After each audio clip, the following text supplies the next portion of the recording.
My name is Billy Kosturka, and I love filmmaking, making music, and well, this is a little different. Everyone in this world has something that really gets them going. For some people, it's painting, dancing, running, things like that. Well, for me, it's cars. Car enthusiasts have a unique personality. They love doing things that everyone does just because they have to. We drive just to drive. We want to make everything we can out of what we have. Being a car enthusiast is almost like being in a relationship with your car. You spend a lot of time with it, you make sure it's running well, you're proud of it. I drive a 2001 Mustang convertible. I feel like I own the street when I drive it. I'm beyond proud of my car. Being a car enthusiast isn't cheap, and I try every opportunity I get to buy something for my car. Now every car has a passenger seat. Come take a seat and enjoy the ride.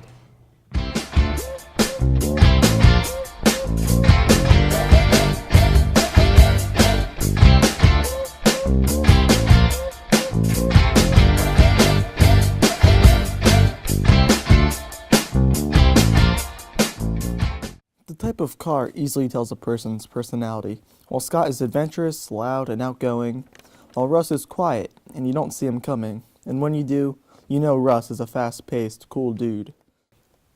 Every car lover will do anything to get their car the best it can be. Being a car enthusiast can be very addictive. You drive until you think how you can make the experience better. You start to meddle with your car, you start experimenting non-stop, and you make your car truly your own. Now take a drive with me and see what it's like for other car enthusiasts. Alright, well, back in the day, when I didn't have a car, I knew I was going to have to get one soon. Knew that my parents probably weren't buying me one because whatever I wanted, I'd have to pay for it. And months before I got my license, I knew I wanted a Jeep. I kind of always did. So I think it was 3 months before I got my license, I went out and bought this one here. She's my baby that I hate sometimes.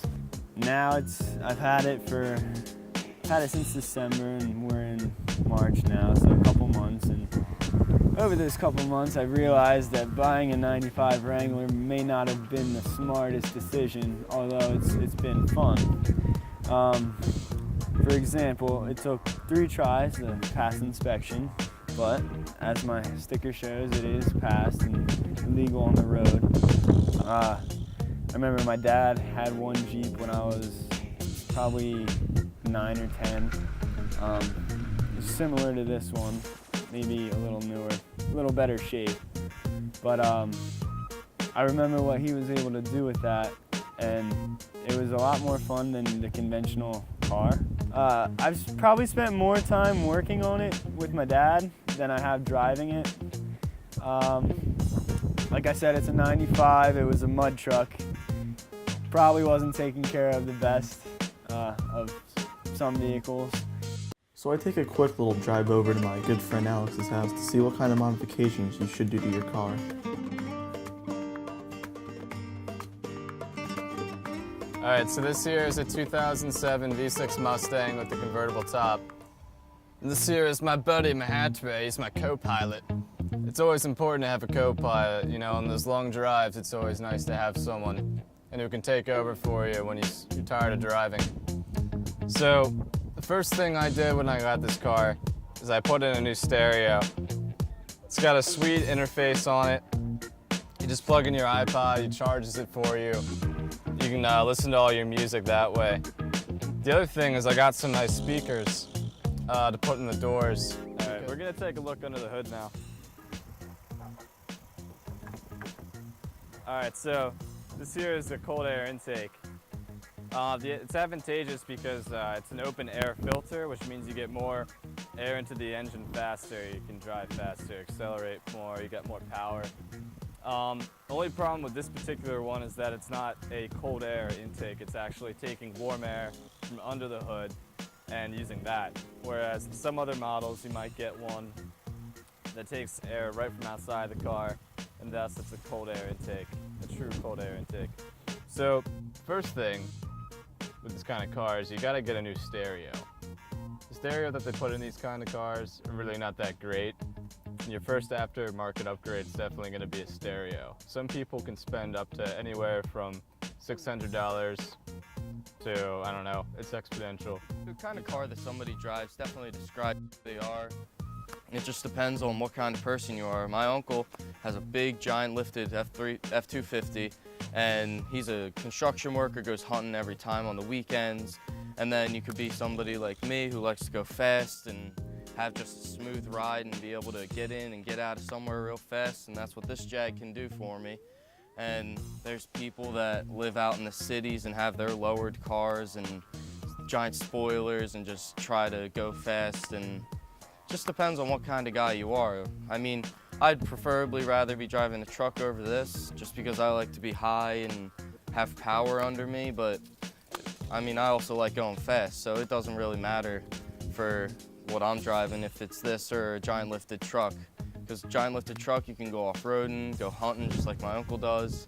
Or with Billy's Mustang, you can be cruising top down because this is a convertible, and be cruising in the summer and have music blasting, having the time of your life. So it all just really depends on like what kind of person you are. There are many different kind of car enthusiasts out there. Have your obnoxious racers, you have your environmentalists, you have the classic muscle cars. You also have your trucks as well. For me, nice muscle car is always nice. Some car guys kind of call them, some of the cars are tinker toys, as you would say. Also known as classic Honda Civic with a spoiler, obnoxious exhaust. Not a fan of them. One thing I do like is an old supercharged Ford Taurus, sleeper car, catch everyone off guard. Then you have your muscle cars like this that'll get up and go. Some people like to take their cars to the track, really put them to the test, make some money.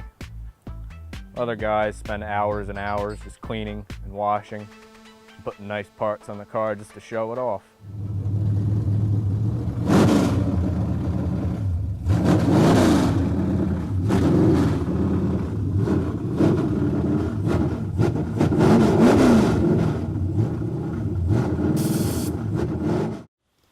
Going on a long cruise with friends is almost surreal. We all have the same passion, the same love. It's a way that car lovers can all bond together. Maybe something might happen you don't expect. You might go down a road that you've never been down before. The most common question we get is why we love cars so much. It's like a ballerina's performance or an artist's favorite painting, except we get behind the wheel every day of our lives.